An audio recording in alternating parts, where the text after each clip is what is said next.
as I've made modifications on my Grizzly G0690, it's the saw that was in the I should have bought a saw stop video. These are, some things that I've done to improve it until I can get a different saw. So the latest thing that I did was on the fence.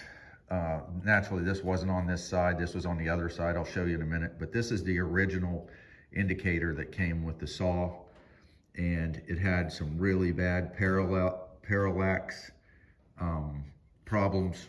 So I went online and I found a replacement that was more like my old Delta Unisaw with the Beesmeyer fence system. And this is actually off of a Jet saw, but it has the magnified indicator. And the holes that were here were identical to these holes, and they didn't match the new plastic. So what I did was I actually drilled and tapped on the outside of the original holes and installed this, and it's 110% better. I mean, let me see if I can put them side by side. I mean, this versus this. So it makes it much easier to see, and it's actually, you can dial it in easier. This one here, you always had to, guess and measure.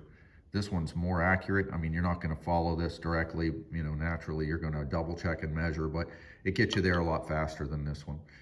So it's just a quick update. I'll give you the information where I bought it in the link below.